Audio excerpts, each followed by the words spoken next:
T'aimes le pays où tu vis parce que c'est là ton pays, disait à notre invité du jour sa grand-mère, un adage qui pour bien des personnes issues des communautés étrangères vivant en Côte d'Ivoire est une réalité. Plus de 6 millions de personnes résidant en Côte d'Ivoire, soit un peu plus de 20% de la population. Parmi eux, des Libanais dont la communauté est la plus grande en Afrique. Une communauté ancienne qui a su se faire une place dans la société, certes, mais comment mieux vivre ensemble? C'est à cette question que nous tentons de répondre dans ce nouveau numéro de C'est-à-dire en compagnie de Nabil Ajami, ambassadeur de la chaire UNESCO pour la culture et la paix de l'université Félix Houphouët-Boigny d'Abidjan. Monsieur Ajami, merci d'avoir répondu à notre invitation. Merci madame de votre invitation. Vous êtes, comme je l'ai dit, ambassadeur de la chaire UNESCO pour la culture et la paix à l'université Félix Houphouët-Boigny, mais aussi chef d'entreprise, au pluriel, juge consulaire de la Cour d'appel de commerce d'Abidjan et bien d'autres choses. Si je dois citer tout votre CV, on en a pour toute une journée, il faut le dire. Alors, qu'est-ce qui vous amène aujourd'hui sur notre plateau pour parler du vivre ensemble? Ce qui m'amène sur votre plateau, et je vous remercie, c'est la rédaction d'un livre qui va sortir bientôt, au tout début du mois d'avril, et qui a pour titre « Les Libanais en Côte d'Ivoire, entre fantasmes et réalité ». Que j'ai juste là. Pourquoi ce livre? Et surtout, pourquoi maintenant? Pourquoi ce livre? Pourquoi maintenant? Pourquoi ce livre? Tout simplement parce que l'année dernière, en octobre 2024, j'ai répondu à un appel pour participer à un colloque international à la Fondation Félix Houphouët-Boigny pour la recherche de la paix de Yamoussoukro autour du thème « Construire une paix durable au XXIe siècle ». Donc, les amis philosophes m'ont demandé si je voulais y participer. Et un des sous-thèmes était « Migration et vivre ensemble ». Donc, j'ai rédigé un texte qui a été présenté comme grand orateur au cours de ce colloque-là, devant 250-300 professeurs.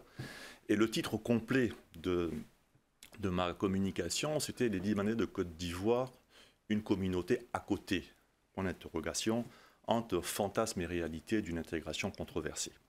Le titre est un peu long pour une couverture de livre. Donc c'est ça qui m'a amené à écrire ce livre-là, parce qu'à la suite de ce colloque, j'ai reçu de nombreux encouragements à pouvoir publier ce livre-là, qui n'a jamais été fait en Côte d'Ivoire, de pouvoir écrire sur ce thème de la communauté libanaise en Côte d'Ivoire. J'ai eu beaucoup d'encouragements du président de la Fondation, de monsieur le responsable de l'UNESCO, du titulaire de la chaire UNESCO, en me disant « Nabil, il faut pouvoir écrire ça parce qu'on a besoin de vous entendre ». D'où la naissance de ce livre. Et je voudrais remercier M. Omar Diop qui en a fait la préface, le représentant de l'UNESCO, ainsi que mon oncle Hilaire Meledj qui en a fait la postface, sénateur de la République. Dès les premières lignes, on peut lire « Mon pays, la Côte d'Ivoire ». Décrivez-nous votre vision du pays. C'est une vision d'amour. Moi, j'ai grandi, je suis né ici. Tout pour moi se passe en Côte d'Ivoire. Je me suis marié en Côte d'Ivoire. Quand je veux prier sur la tombe de mes grands-parents ou même de mon arrière-grand-mère, qui est née en 1890 au Caire en Égypte, je le fais en Côte d'Ivoire. Mes oncles et mes tantes sont enterrés là. J'ai fréquenté l'école de la République. C'est-à-dire qu'à l'époque, même j'étais boursier de l'État, on recevait 30 000 francs par trimestre. En tant que boursier de l'État, j'ai fait le lycée classique. Donc tout pour moi est attaché à la Côte d'Ivoire. Comment la perception des Libanais a changé ici au fil des années? Je pense que la perception des Libanais a peut-être changé en Côte d'Ivoire au fil des années parce qu'il y a eu des vagues successives d'arrivées.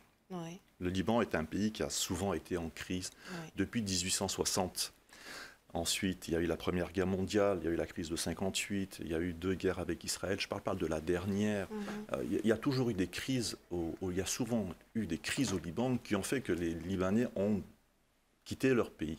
C'était partir pour survivre. C'est d'ailleurs un des thèmes, un des chapitres de mon livre. Donc je pense que les différentes vagues qui sont arrivées ont peut-être modifié la perception des Libanais en Côte d'Ivoire. La chose importante aussi, c'est que dans les années où moi j'étais à l'école, il n'y avait que l'école de la République. Entre guillemets, il n'y avait pas de lycée français, il n'y avait pas de collège libanais, donc tout le monde était mélangé. Et la plupart des gens qui vivaient ici comme moi étaient nés en Côte d'Ivoire. Mais il faut accepter les nouvelles vagues de Libanais, parce que parfois c'est des regroupements familiaux qui permettent survivre à la crise, aux différentes crises libanaises pour pouvoir s'installer en Côte d'Ivoire. Et d'ailleurs, la Côte d'Ivoire a grand ouvert ses bras. D'ailleurs, il me semble que votre grand-mère a été politisée.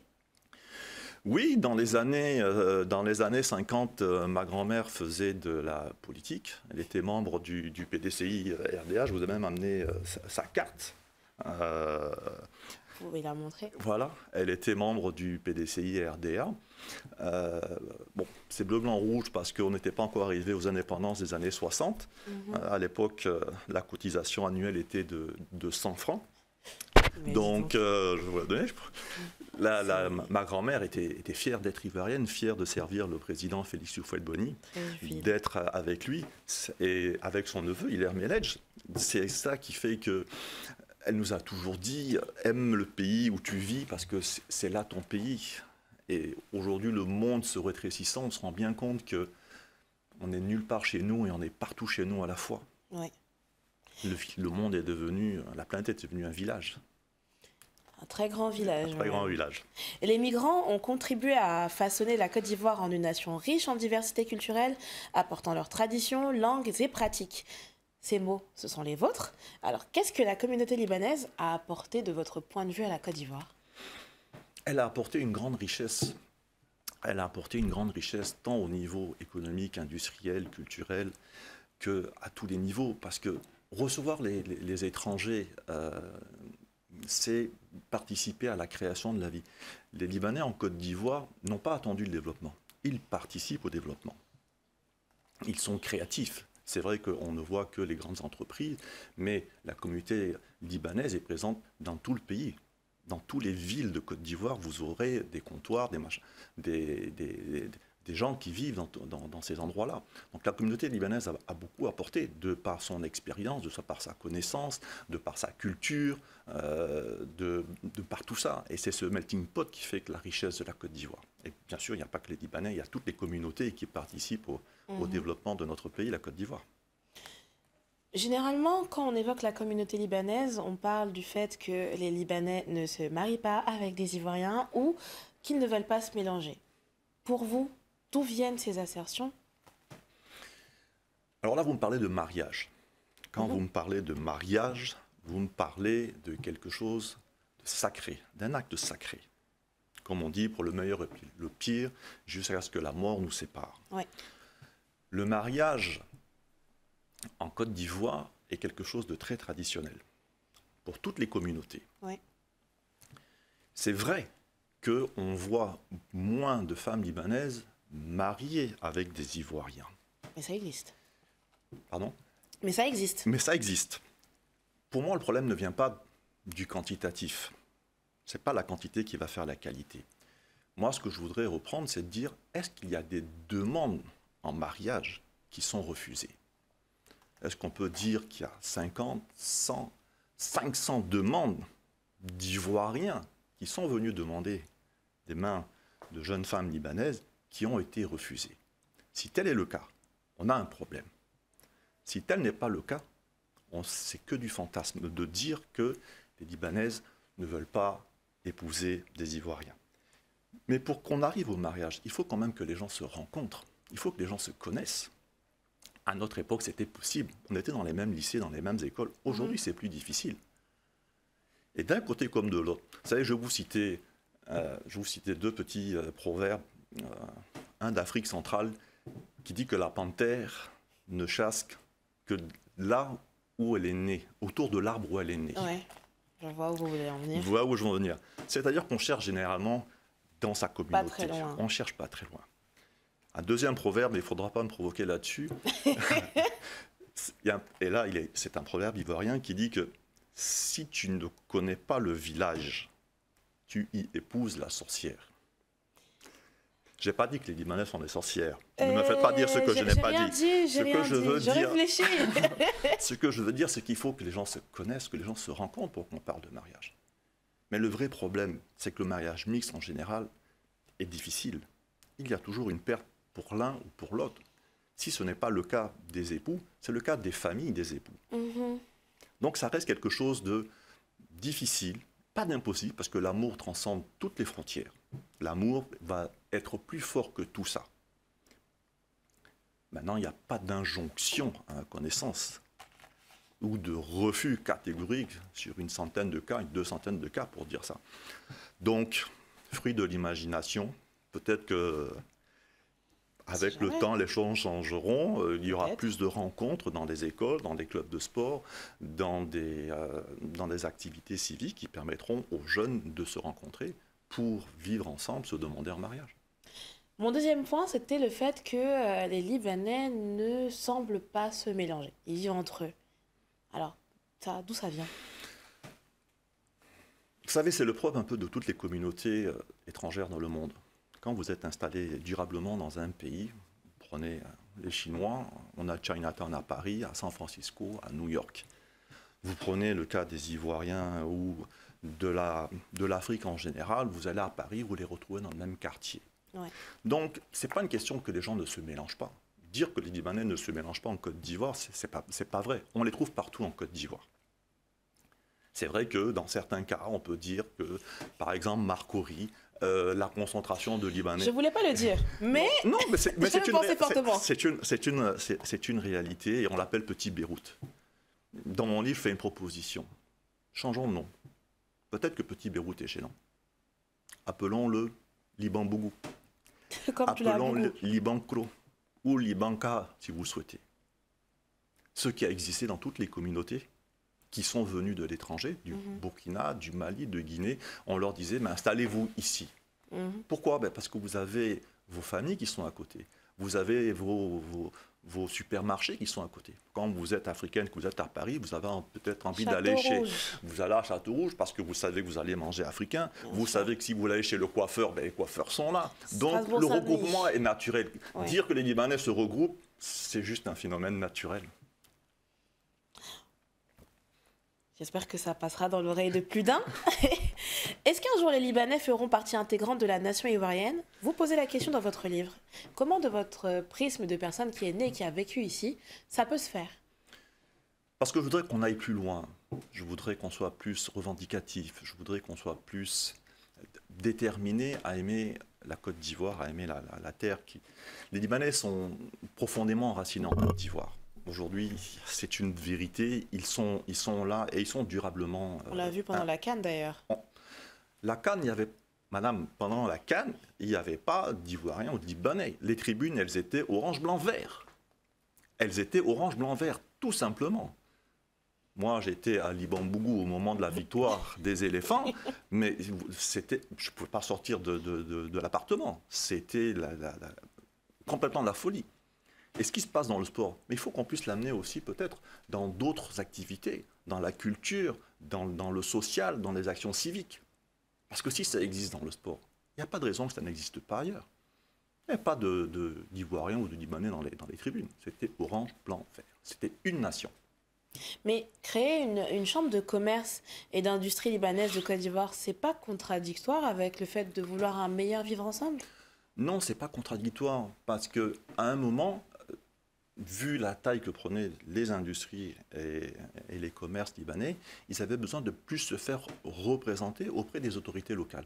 D'ailleurs, les autorités encouragent la création de chambres de commerce, de regroupement. Il y a une chambre malienne en Côte d'Ivoire, il y a une chambre marocaine, il y a une chambre belge. Il était normal qu'il y ait une chambre de commerce d'industrie libanaise qui n'est pas si vieille que ça. Qui a une dizaine d'années, malgré que les Libanais sont présents en Côte d'Ivoire depuis 130 ans. Quel rôle joue l'éducation dans la promotion d'un meilleur vivre ensemble et la compréhension mutuelle entre les différentes communautés? C'est la base. L'éducation, c'est ce qu'on apprend avec nos parents déjà. C'est ce qu'on apprend à l'école. C'est ce mixte qu'il peut y avoir. Mais aujourd'hui, on constate que les écoles sont un peu séparées. Ce qu'il faudrait, on a déjà des écoles marocaines en Côte d'Ivoire, des écoles turques en Côte d'Ivoire. Il y a des écoles libanaises. C'est pour ça que l'éducation est le pilier central, parce que c'est aux jeunes qu'on peut inculquer des valeurs républicaines. Qu'on peut faire, je propose qu'il y ait des jumelages entre écoles. Une école ivoirienne, une école non ivoirienne. Mais pourquoi pas les fusionner? toutes les écoles sont déclarées. Attention, quand on dit une école qui est non ivoirienne, elle est quand même acceptée et validée par le ministère de l'Éducation nationale. Mais pourquoi ne pas les fusionner? Parce que vous avez grandi dans une époque où les Français, les Turcs, les Maliens, les Burkinabés, les Nigérians, etc. Tout le monde allait à l'école ensemble. On était dans la même école. Quand on disait par exemple qu'il y avait le vaccin de la fièvre jaune, on était tous en rang. Donc vous avez et puis on venait la avec petite cicatrice. J'ai les deux. Hein, et c'était au pistolet qu'on était tous alignés. Et il n'y avait pas le droit de discuter. Ça, c'est une volonté politique, c'est une volonté de pouvoir créer. Attention, dans les écoles libanaises, dans les écoles non autres que libanaises, il y a beaucoup d'Ivoiriens qui sont présents. Si vous allez par exemple à l'école libanaise de Trècheville, il y a énormément d'Ivoiriens qui sont là, qui sont présents. Ce n'est pas 100% libanais. Non, non, non, pas du tout. Donc le nom porte un petit peu à confusion. Le nom porte un peu à confusion, oui. Et comment les médias peuvent-ils influencer la perception des étrangers en Côte d'Ivoire et contribuer à un meilleur vivre ensemble? Les médias ont un rôle très important à jouer. C'est à eux de donner la parole dans des conditions d'apaisement, dans des conditions d'apaisement de la société, de confiance de la société. C'est vrai qu'aujourd'hui, quand on parle de médias, il y a aussi les réseaux sociaux. Et les réseaux sociaux peuvent être perturbateurs de ce dialogue-là. C'est le cas février 2024. En février 2024, quand ce jeune Méditerranéen a violenté un policier sur la route, ça a été filmé, c'est parti en buzz sur tous les réseaux sociaux. La communauté libanaise a été indexée. L'ambassade du Liban a dû sortir pour pouvoir expliquer que ce jeune ressortissant de type méditerranéen n'était pas libanais. Les choses se sont calmées parce que l'État a joué son rôle d'apaisement. Ce jeune homme a pris 2 ans de prison. Donc les médias ont le rôle d'apaiser les peurs.